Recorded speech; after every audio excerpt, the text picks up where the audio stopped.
As promised, I've finally got round to it. Let's crack on.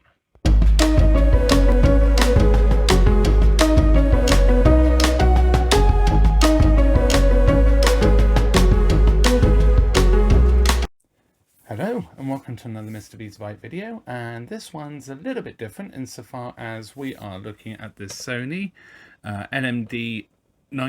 It's actually written on the front because I knew I'd forget it. And this is a multi-format, professional grade LCD monitor, and I've had this easily 2 years, and if you're regular to the channel, you'll know that I've mentioned this a few times, that I will eventually get round to getting it going. So here it is. Let's give it a go. Bought off eBay. Didn't cost very much at all, and the main reason for that is it's had a bit of a life. There's, well, you can actually make it out in the camera, but there's quite a bit of cracking going on the surround. It's been dropped, I think, or just heavily bashed about, but we'll have to see. One of the supports is missing off the back as well, and this one's pretty broken. Not that that really matters to me. So I think the first thing we'll do is actually take the cover off. So I usually say let's crack on, but I'm just gonna crack on anyway. Well, I've already said let's crack on, so that's fine.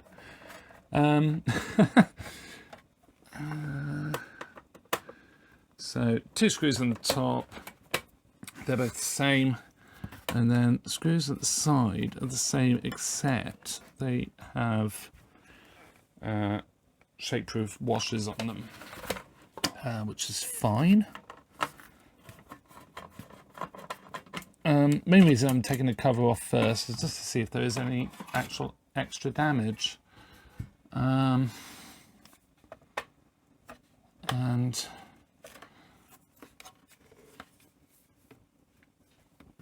well, so far so good. I don't know how this front actually comes off. It looks like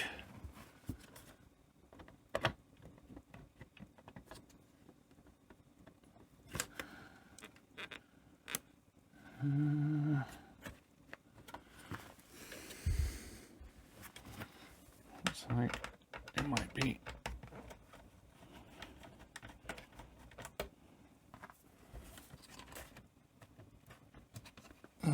yes. So screw there, corresponding screw on this side, and then it looks like we have to take the feet off as well. I say feet, it's the whole stand basically. There's already a screw broken off up here.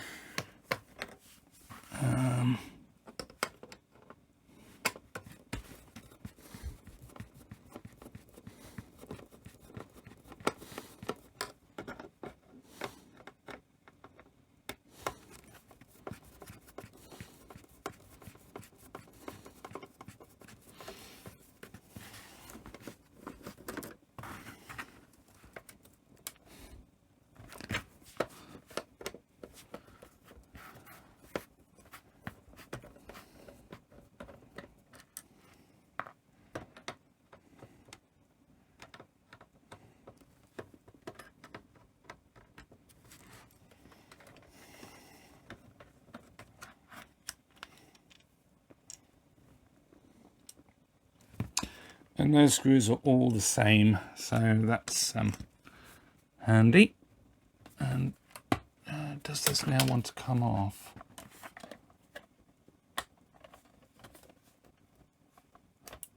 Or am I going to do some damage?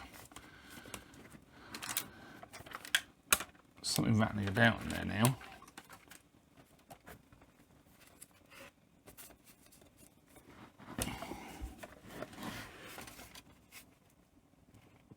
As you can tell, I've never worked on one of these before.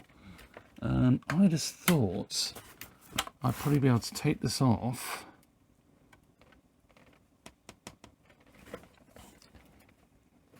and it would pull this front panel off with it, but maybe not. Oh, hang on. 2 more screws. I did wonder about these screws actually, because it does sort of make sense that it would be fixed at the top, but it seems so loose, but of course it's broken, so yeah, that's probably why it's so loose. Okay. Does that offer me any more?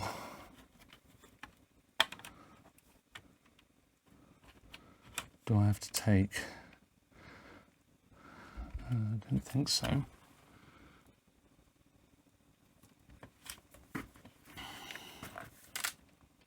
There's definitely something rattling about in this, which is a bit concerning me a bit. Like I say, it's been dropped, so quite badly.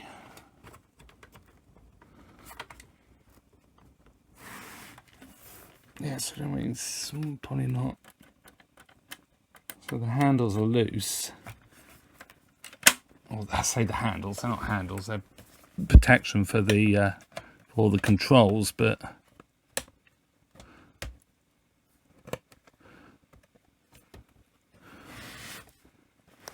just wonder if I take the bottom panel off. There's only one more screw. That should come off. So one of those. Oh no, of course it's all in one assembly. Gosh, you can see I've never worked on one of these before.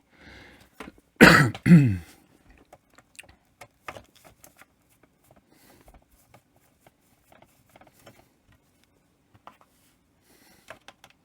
these screws, all the same, they're all the same screws. It's literally all the same screws. Silver ones hold the front assembly. It's just literally the 2 that go in here for that first cover that I removed that have the washers. So that's pretty good.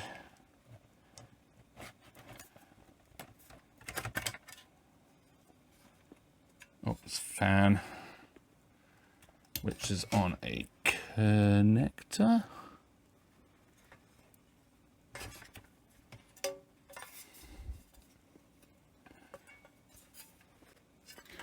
Okay, so I can actually put that screw back in, I think,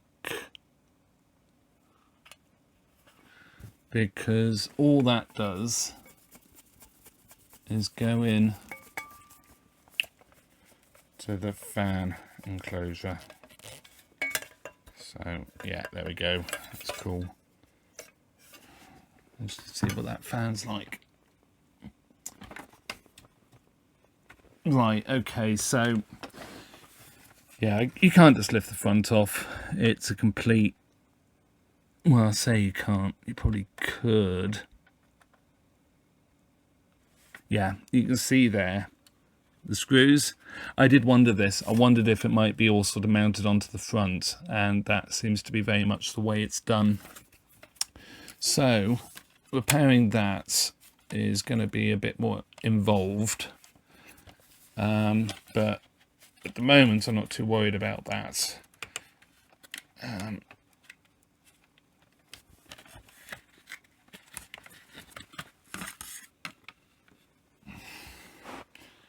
let's remove the perspex. I'm going to try and give this a clean. Quite a lot of dust got in there as well, so yeah, I'm going to clean that all up, and yeah, I suppose put it back together. All you can see, plastic's broken at the top, on the top mounts, so that'll have to be sorted. So this is not the way you do this, but obviously it's broken, so I can have the luxury of being able to pull this apart a bit more easily. Yeah, I'll clean everything up, and I suppose take it from there.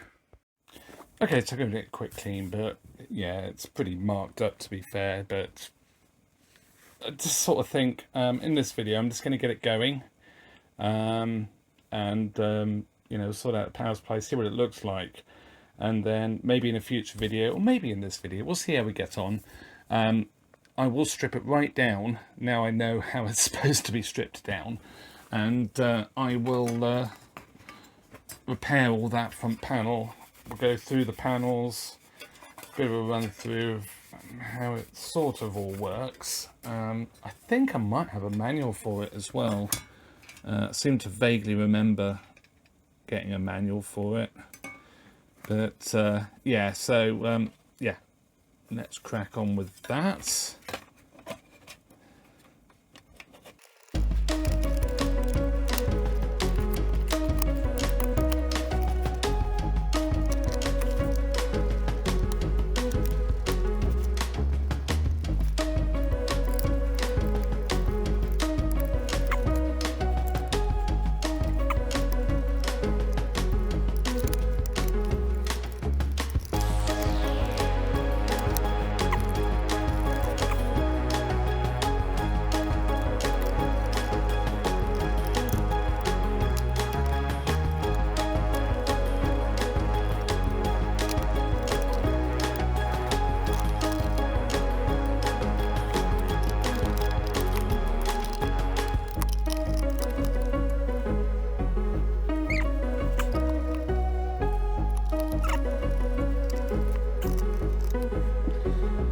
Okay, so I was trying to work out, because the two screws in here aren't really going in properly, and I think what's actually happened is the threads are stripped.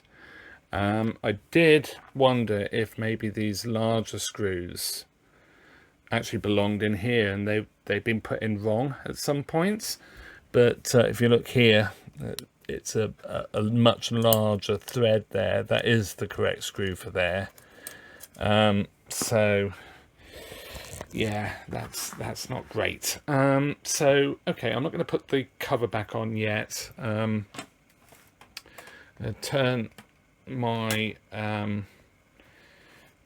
my attention to giving it power. I didn't get a power supply with it. It's 12-volt power supply. See here, it's an NC4 FXX type XLR connector, and I do have one here, and I have a little bit of cable. I've got the Nutrix one, but there are a few different manufacturers that make them. It's a staggered XLR, and my thinking is, I have this power supply. My NAS blew up a while back. Motherboard actually went on it. It's only 4 years old. That's 4 years old. But this is a really good high quality, or should be a good high quality. It's a Delta 12 volts. It's actually 7.5 amp. This should actually power HF950, which could be interesting. But yeah, and then looking around from past jobs that I've done, and I have this connector left over. So I'm thinking I will put maybe the connector in the end of this, and I'll just be able to plug that in. This is negative outer, and what was it here? This is negative outer, positive inner, so that's easy. And we've got positive here, this top pin, negative here. It does actually tell you on the diagram. So yeah, let's crack on and get that sorted and power it up and see what happens, I suppose. Okay, so let's get this soldered.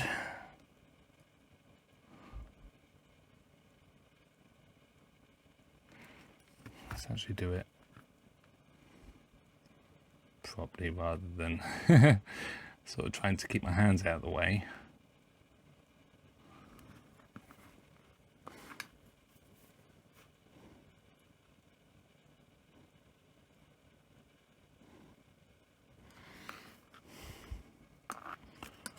Bit blobby, but it'll do.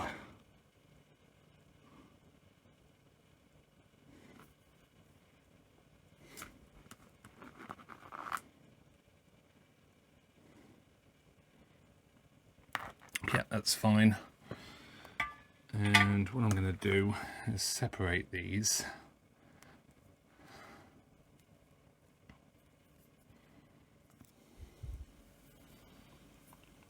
Super, so what I'll do is I'll put some heat shrink on that. You see a little bit of copper just there, but that's fine. The actual connection's good. Yeah, so I'll do that next. Okay, so I've put some heat shrink on there, and that loose heat shrink is ready to go onto these once these are soldered. So let's do this.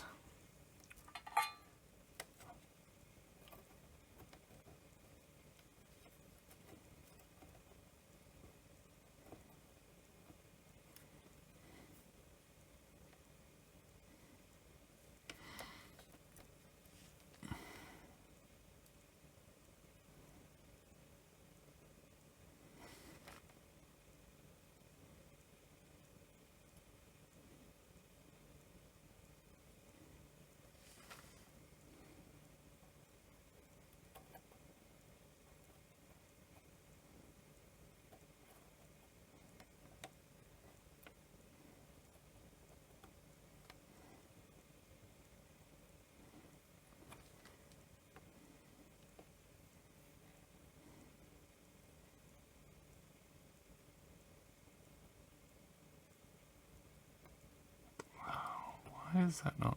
Oh, it is.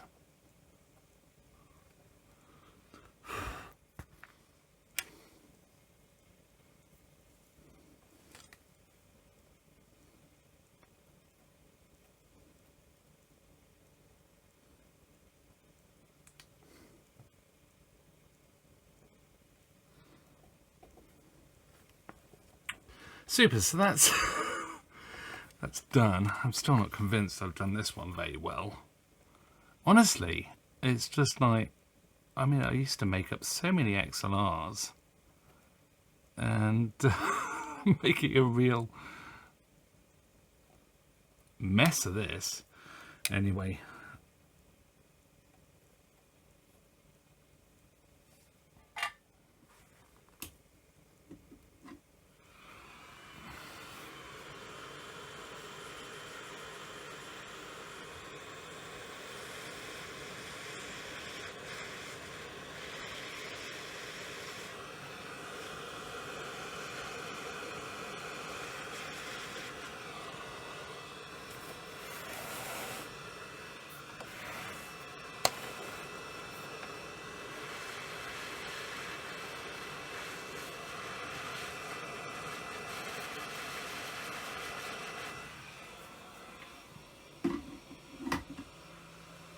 Magic.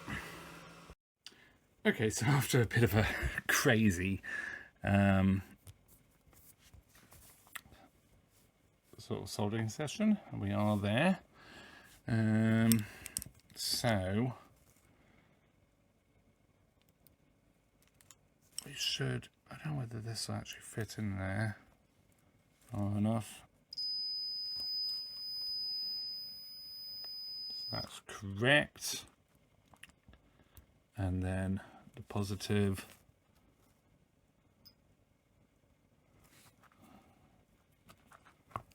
center.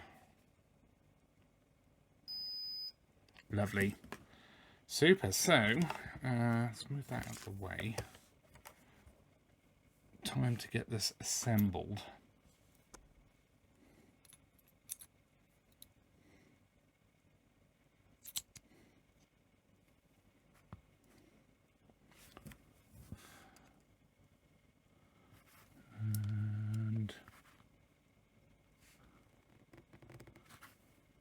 Just push in. So that's flush. We've got this. Sort of like a spacer. Which I've put in the wrong way.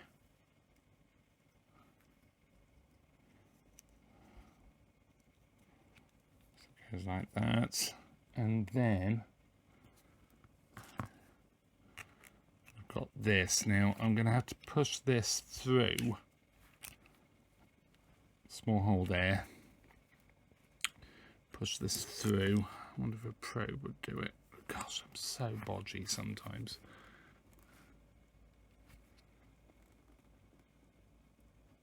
No, I don't think it is.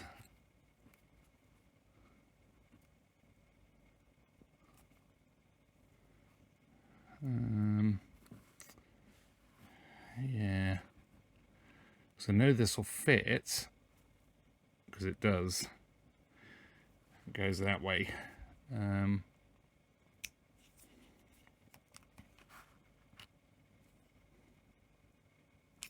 But of course it's, there's a grommet in there. I might have to fabricate something a bit fancy just to get around that. Well, it's a heck of a mess, but I might just have to get another and do a proper job. Just hacked away at it in the end. But see if it works. Well, it does work. So let's get this out. Put that there. Well, it's not pretty at all, but it will do for now. And isn't if it will work in principle.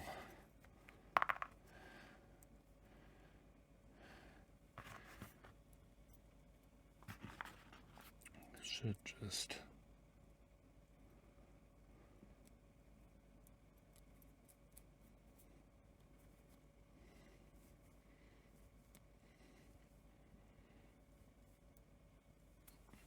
okay, well that's tight. Let's just check I've not damaged anything this time. So positive pin.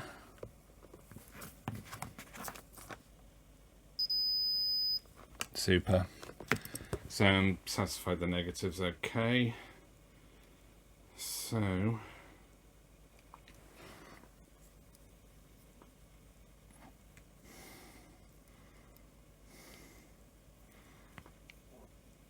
was it me doing the nut up the first time? I got the nut tight this time by actually pushed up with a screwdriver just straight up into the center indent then, and tightened it that way, and it didn't spin, but we know that has worked. Gosh, this feels so bodgy.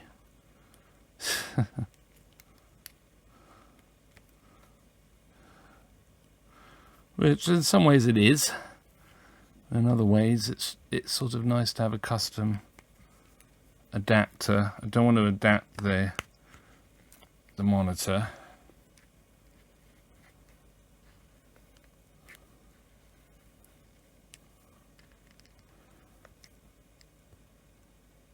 Oh, it still feels like it's maybe a bit straining things.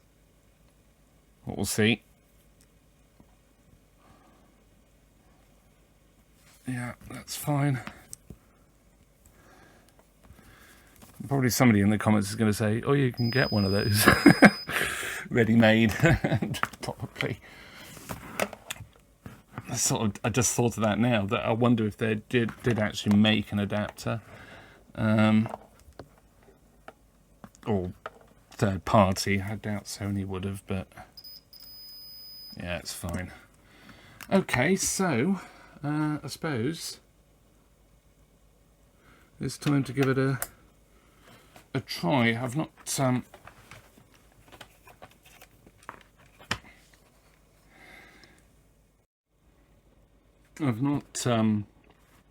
see how crooked that is. I really did not cut that well. So didn't bother with that because it wouldn't fit after I shaved off so much that I had. So obviously I've not tried this before, I mean, I know I took the cover off and haven't really done anything, but I just wanted to see if there was any damage that I could spot. And I can't spot any damage. It looks all okay. It does all seem like physical damage. There's actually a bit of a band there going on. Oh, that's just a sticky conductive strip. So that's not damaged. Just seems to be mainly the front.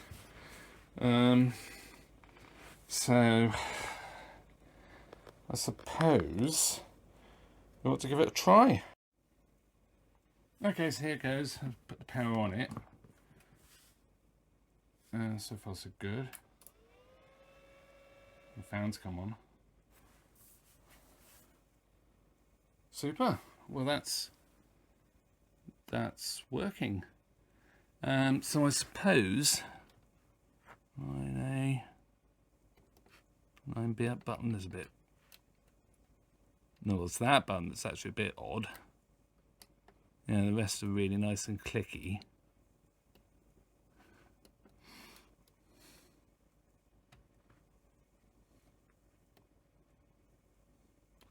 And 9A is a little bit soft.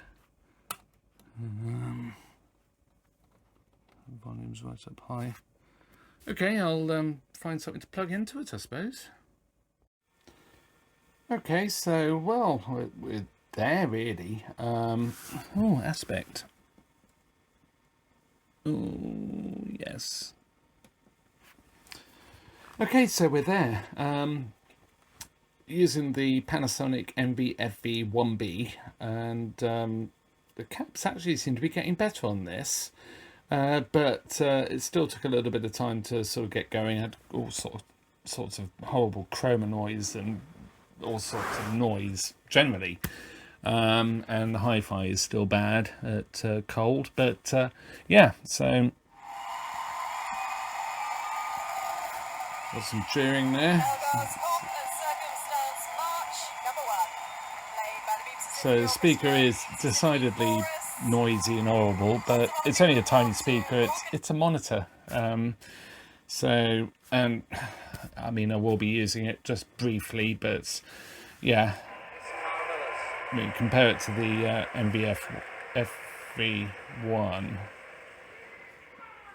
It's marvelous. You are wonderful. The sound is really actually really good for such a small speaker, but yeah, it's great. It's a great little set. Seems the backlights are good, which I was wondering. So it's obviously fairly high hours, so it has got the aspect ratio change. This was actually recorded in widescreen, so actually looks better on here than it does on the MVFV1, but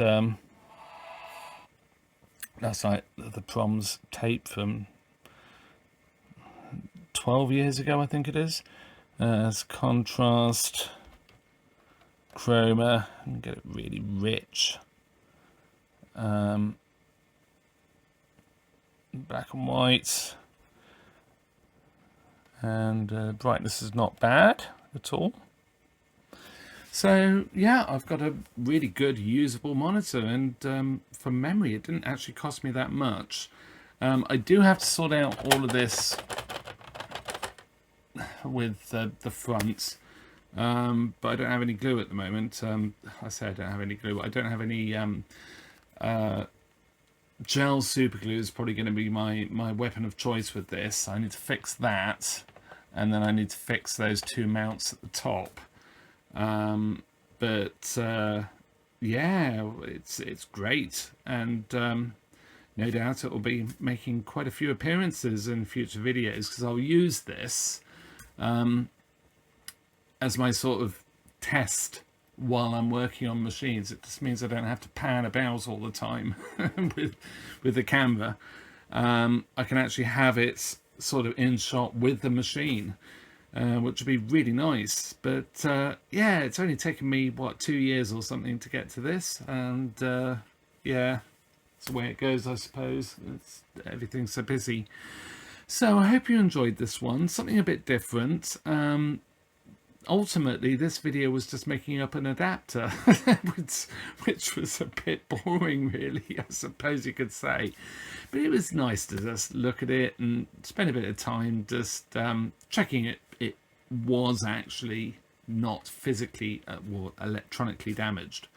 But yeah, so please subscribe as well. We've got a lot of fun stuff. You probably make out in the back here, there is actually a Video 8 machine, Sony Video 8 machine. Again, I've had that easily 3 years, and had an interesting fault, so that'll be coming up shortly. We've also got some a load of parts that have been sent to me, and I think a machine as well, so we'll be going through all of that.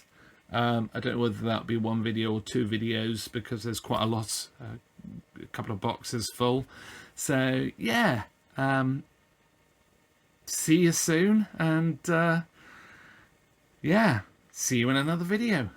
Bye for now.